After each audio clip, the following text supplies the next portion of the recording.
From 8-bit to high-tech. Today, Dr. M.O.D has brought us something that you just have to see to believe. And no, I'm not talking about this traditional old R.O.B here.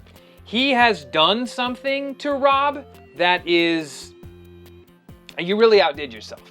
I really can't believe it. But first, let's take a second and talk about R.O.B the robot. For those of you who don't know who R.O.B the robot is, what is R.O.B? What was R.O.B? Well, he was the robotic operating buddy. Robotic operating buddy by Nintendo. So Nintendo put out this robot guy. Do you remember what year this was? It's the 80s. 87 probably, 86. They're older than that. Something like that. Yeah. But basically, what R.O.B was is he plugged into your NES and he did a couple of cool tricks. Yeah, he used a couple. There were a couple of games that that you could play with him. One was, and this is the Japanese version. These are the Japanese versions. So one was Stack Up, and the other was Gyromite. Gyromite. Yep. So we had two NES cartridges. One was Gyromite, the other was Stack Up, and they came with these little things that would mount on the side of R.O.B. Yep. And then R.O.B would spin around and stack them. Kind of like a crane game almost. Yeah. And you controlled him with your NES pad for the most part, right? Unfortunately for Nintendo, he went over about as well as the Power Glove. Maybe not quite as a catastrophic failure as something like a Virtual Boy, but it didn't set the world on fire. It was cool, and obviously, like the Power Glove, we all wanted one. Everybody who grew up in the 80s wanted a R.O.B.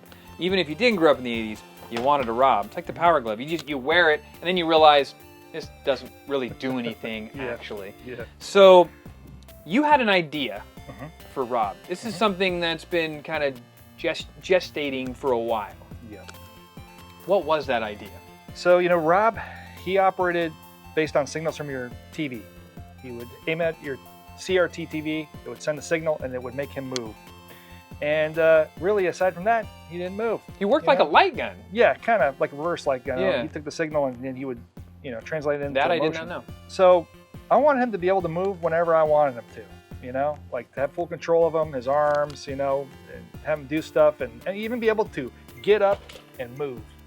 And so that's how I come up with what you're about to see. And as we know, R.O.B did not have any wheels. He was just on a base. No. So if you grew up in the 80s, then, stuff like this probably looked familiar. If you grew up in the 90s, maybe stuff like this. Or like, like this looks familiar, right? We remember the days of robot tech. Elon Musk, eat your heart out. But this is what we had. And this is what we had. You have taken it like to a whole new 2025 level. And we're not even in 2025 yet. So let's put these guys away and let's show these guys exactly what you've done. This is M.O.D. M.O.D the robot. Okay. What does M.O.D stand for? Modded Operating Droid. Modded Operating Droid. This, first off, looks a little bit different than R.O.B. Why is that? That's because he is the Famicom version of him. He's the Japanese counterpart. The only difference between the two of them is the color. Really, right? That's it. Yeah. This R.O.B, actually, who isn't called R.O.B, he's just a family computer robot, was designed to match the Famicom over in Japan, which was the NES. But, over there they had these awesome colors. Over here we had gray, which there's actually a story behind that. The reason that our NES looks the way that it does and the Japanese Nintendo the Famicom looks the way that it does with the colors is because here in the United States, the game market had just tanked in the early 80s. Thank you, Atari and E.T. The market tanked, and so when Nintendo was going to bring the Famicom here, they just didn't think it was going to work, so they disguised it as a VCR, which is why it has a latch over the top of it that covers the game, unlike the Famicom, which is like a top loader, and it came with all these colorful options, and so thus we got the gray, more boring colored stuff because it was supposed to blend into our entertainment system. And that's why we got the name Nintendo Entertainment System. We, Nintendo wanted everybody to think that this is for your entertainment system. It's not a game. Nobody wants a video game anymore because, E.T. happened. I digress. That's why there's a color difference. But that's really the only difference between the two of these guys, right? That's the only difference. So let's explain this.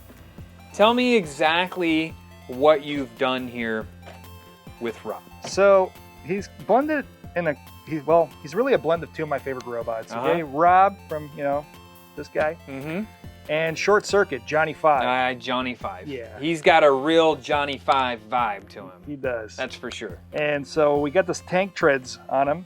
And that's so he can go through anything. He can go through the carpet, dirt, grass. I mean, it's just, he can go right through He's it. four-wheel driving. Yep. I mean, with these treads, and I have to say, from picking him up, it's got some weight to it. Yeah. It's way heavier than a normal R.O.B, mostly because all this down here, this is metal. So, maybe explain what you've done here. Like, what is all this? Well, when I decided to make him, this is what happened. I bought a Japanese, robot, and it ended up not working. And I found out why. It had water damage, actually. And R.O.Bs don't swim well. No, and so, it's not a great pool toy. And so I was like, what am I going to do with them? And it looked like it had only damaged like part of the board. And the motor seemed okay. So I thought, well, what if I, hook them up to a different power and get the gears moving and stuff again. So I found this toy that was like a crane operated thing that had these tank treads. And I thought, what if I, wired the motors to operate R.O.B.'s motors? And I found something with about the same voltage and wired it to R.O.B.'s original motors. His gears were broken, so I repaired those. And then, after that, tested it out, and look at this. He can move, he can close his arms, he can shrug his shoulders. This is not something that we were able to do previously on the NES, right? We couldn't control all that from the NES, but I don't remember. You could, like, there's parts of, like, let's say Gyromite where you can hit the D-pad and he'll move, but that's because he's getting the signal from the TV. Sure. And so without that TV signal, he ain't gonna move. So. And what exactly is so the brain's down here? Yeah, it's where the controller is. Yeah. Okay. What exactly is this, basically? So basically, that's a controller that operates his motors. It runs off of a lithium battery, 7 volts. Rechargeable. Okay. Lithium. And it was meant to operate these motors like this. So. And I would imagine this stuff doesn't take a whole lot of power. No, and they're very similar motors, and it ended up powering them perfectly. They're very responsive. So. And I've noticed something else here. Yeah. What do we got here? So after I got him moving. This guy doesn't have that. Yeah, he doesn't have that. It's a little upgrade for him. After I got him moving, I'm like, it'd be really cool if he talked. And so I put him off on him. He talks. Okay. So R.O.B did not have a speaker on him originally. No, he did. No. So you've put a speaker on R.O.B. I have. And you have your phone out right now. Yeah. So he's Bluetooth. M.O.D is Bluetooth. Okay. So now this is hard to keep track of. He's got a Bluetooth receiver in him with a speaker and a mouth now. So okay, what's it? Well, hey, say something, M.O.D. My name is Optimus Prime. Wait, wrong robot. You're terminated. No, M.O.D. And we could say all sorts of things. Hello, sir. I am C-3PO Human Cyborg Relations. Okay. And do it again? Then if he needs to warn you about something? Danger, Will Robinson. Danger. Is this like sound activated? Is that what's going on here? It's a sound activated LED. Yeah. Okay. And you 3D printed this? I 3D printed that. You yeah. 3D printed his mouth. And it's all running through the original robot body that was Rob. Yeah. He's got 3D printed claws. I didn't have those when I got them, so I made them. And then right there. Yeah, let's talk about this speaker, because Yeah. obviously Rob did not have a speaker. You customized this. You drilled this out. Yep. And there's a speaker mounted up underneath there now. Yep. And the Bluetooth module is It's inside his body. inside here. Yep. Okay. And app controlled? Like how is this working? So I'm trying to wrap my head around this. I have a series of fun, you know, robot voices from different movies and stuff like that, and I just made like a little file that has all of them in there, and so I can make them say, you know, all sorts of things. So like, well, this guy, for instance, He does look a bit like Wall-E. he does. Yeah. Or Wall-E looks like him. Actually, you're right. And this guy. Hello, I am Baymax, your personal healthcare companion. All right. I should bring him to okay. clinic with me. So, wow. Okay, I'm trying to like wrap my hand around everything that this guy does now. Well, you know, one of the things I was worried about when I made him is that he becomes self-aware, and we get a situation like this.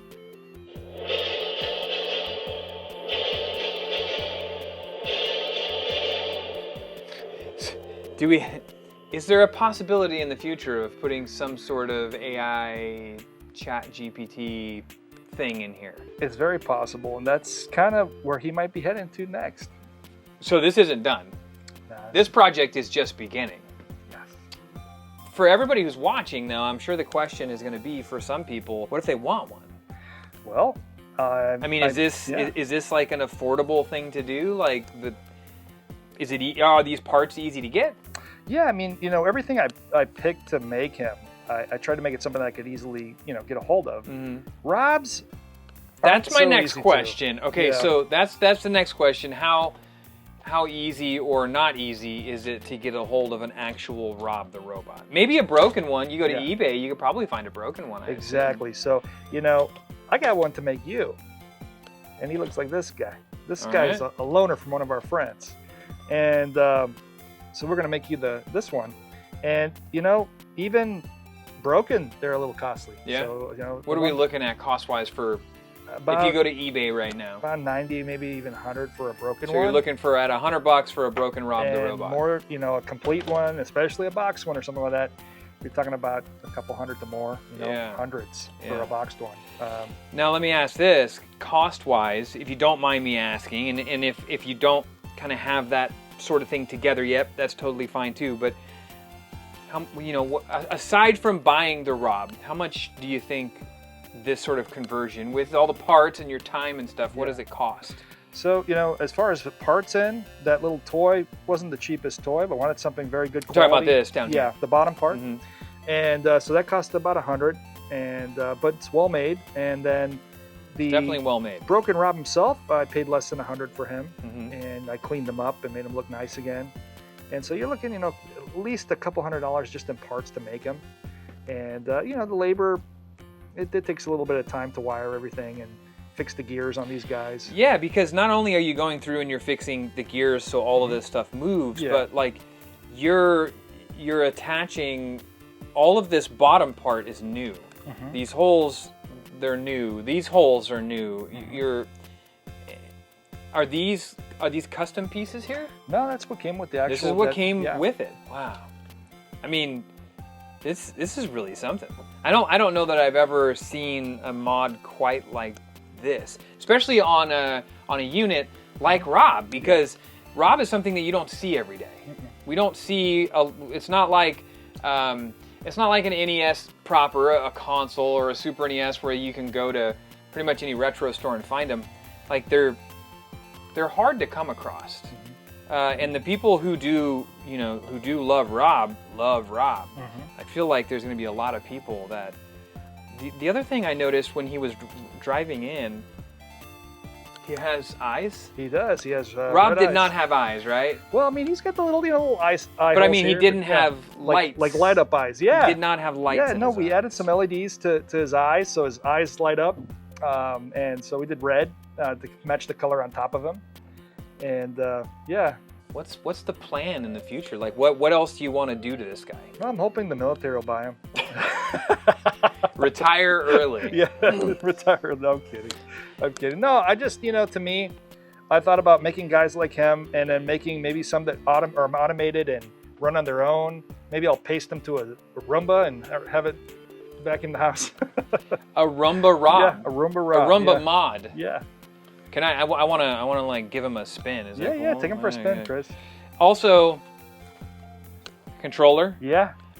This is part of this kit? Yeah, it was part of that toy, yeah. Okay. And the buttons are, It's also very hard for me to wrap my head around. Not being a guy who. This thing has some power. That has some torque. Yep, it does. Let's see. Yeah, let's see if we have some real power here. Right over. Yeah. It. Nothing. That's wild. My finger, man. Just cut a finger off. Look at that. I mean, this will definitely. And then.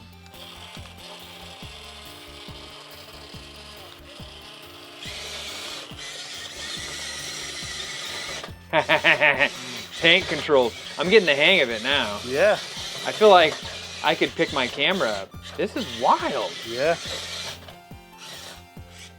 So cool. And I do have to say, you kept most of it as original as possible. Yeah. Like if you look at stuff like the on-off switch, that's the original on-off switch. This wire here, this is the original wire, right? Yeah, it's the original harness right there. And so you can turn them off and on with the original switch that he had, and wanted to repurpose that. Wow. So, for stuff like Gyromite and you think there could be a use for? Yeah, you could. I mean, you could use the little stackers and the spinner and just remote control them. Yeah. And have them do the same thing. And you did 3D print the claws. Yeah, I did. So potentially. You could 3D print some other type of, I might even give him a little zapper, Oh, that would be cool. Okay. Wow. I'm really blown away with this. It's a lot of fun. I just want to take him outside, and I used to be a big RC car guy, and so I'm pretty familiar with, I feel like I have a handle on him already. Oh, yeah. And again, just to touch on it, if somebody does want something like this, is this something that you're able to provide? I'd love to make people these. They're really cool. So if you are really interested in a modded operating droid, a Dr. Mod special, it even has its own label. Email Dr. Mod. Email is always in the description below, or it's just Dr. Mod's lab at yahoo.com. Yeah. And you know what? I want to show people what this guy can do. He can kick ass, and we're going to show it. All right. Let's bring him an enemy. Okay. Let me. Here, I'll let you control him. This guy looks like he's ready for a kicking. He looks tough. Not to mention his switch is right in his crotch. It looks like a formidable foe. All right, here we go. This is going to be Battle of the Bots. I don't even know what this guy's name is. This is Thrift Store Bot here. Mechzilla. All right. Robots, go. Mod, kick his ass. Yeah, mess him up. That's... Okay. He can kick some ass. This thing has some torque. Yeah, it does. All right. So, it's gonna take me a minute to wrap my head around just exactly what you have done here. I really want one. Dr. Mod is making all kinds of awesome stuff like this. If you don't believe me, check out the really cool PlayStation 3 mod right here, because everybody always asks about that wrap. And don't forget to subscribe to see more videos like this in the future. and until next time.